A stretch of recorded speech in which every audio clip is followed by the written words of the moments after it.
افتتاحی جلسہ معزز اساتذہ اکرام اور میرے دور دراز سے آئے ہوئے ہم مکتب ساتھیوں، السلام علیکم۔ آج اس رونق محفل میں جس عنوان پر لب کشائی کرنے کا موقع ملا ہے وہ عنوان ہے جس قوم کے بچے نہ خوددار ہنرمند، جس قوم کے بچے نہ خوددار ہنرمند، اس قوم سے تاریخ کی معمار نہ مانگو۔ جناب صدر، لمبی چوڑی تمہید میں جانے کی ضرورت نہیں، یہ بات روز روشن کی طرح ہے کہ قوموں کی بلندی اور عظمت کا انحصار ان کی باکمال اور خوددار نسلوں پر ہوتا ہے۔ اگر کوئی قوم خوددار اور ہنرمند نسل کو جنم دینے میں کامیاب ہو جاتی ہے تو پھر ایک فرد کا صحیح ایک قوم کا ستارہ چمکتا ہے، جس کے لیے شعر مشرق نے فرمایا تھا، افراد کے ہاتھوں میں اقوام کی تقدیر، افراد کے ہاتھوں میں اقوام کی تقدیر، ہم فرد ہیں ملت کے مقدم کا ستارہ۔ جناب صدر، اس حقیقت کو سمجھنے کے لیے ہمیں 1400 سال پیچھے میدان بدلنے کا پڑے گا، جہاں نبوت کے مدرسے سے خودی اور کمال سیکھنے والے طالب علموں نے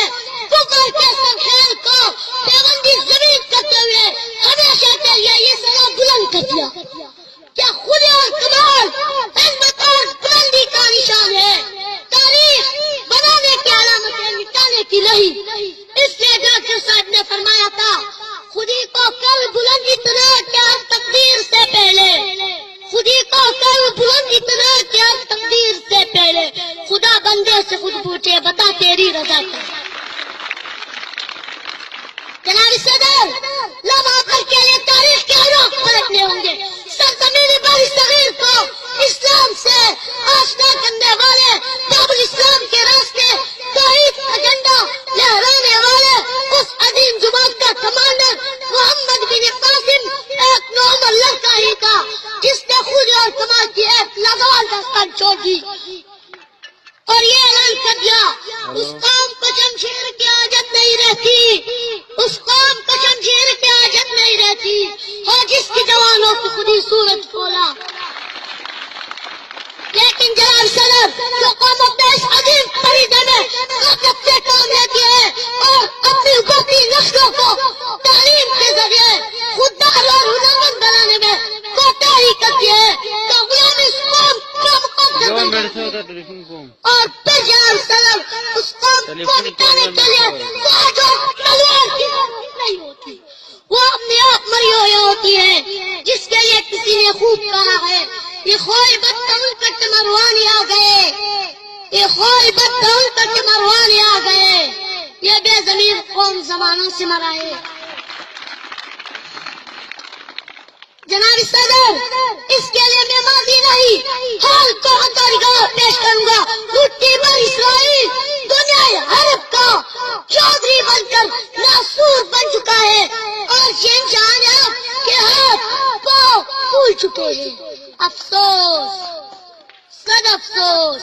صلاح الدین ایوبی کی جانشین یہ ذلت اور پستی، میں آپ سے پوچھتا ہوں جناب والا، ایسا کیوں ہوا؟ کیوں ہوا ایسا؟ میں بتاتا ہوں، انہوں نے انسانی وسائل پر کام کرتے ہوئے اپنے نسلوں کو ہمجہت تیار کیا اور مشرقہ کے عالم مکینوں نے انسانی وسائل سے غفلت کرتے ہوئے اپنے نسلوں کو ضائع کر اپنا سرمایہ اپنے نئے نسل کی تعمیر پر نہیں عیاشیوں پر خرچ کیا اور ان کا خمیازہ آج بھگت رہے ہیں۔ تیرے سوکھے ہیں افرنگی، تیرے قالی ہے ایرانی، تیرے سوکھے ہیں افرنگی، تیرے قالی ہے ایرانی، لہو مجھ کو رلاتی ہے جوانوں کی تناسانی۔ تو یہ جناب صدر اس حقیقت کو بغیر کسی تعصب کے سمجھ لیتے ہیں اور مستقبل کے چیلنج سے نمٹنے کے لیے اپنے نئے نسلوں کو تیار کر لیتے ہیں، ورنہ تاریخ ہمیں قطعاً معاف نہیں کرے گی۔ آخر میں اپنے ابو کے دو شعر سنا کے آپ سے اجازت چاہوں گا. سن کر میری دوا کو وقت وا نہ کر، سن کر میری نوا کو وقت وا نہ کر، کچھ شوق نہیں اب نہیں ہے درد کا اثر. یہ وقت ابھرنے کا مکتب کے دوستو، یہ وقت ابھرنے کا مکتب کے دوستو، دنیا بدل رہی ہے اور ہمیں بے خبر و معنی نہیں.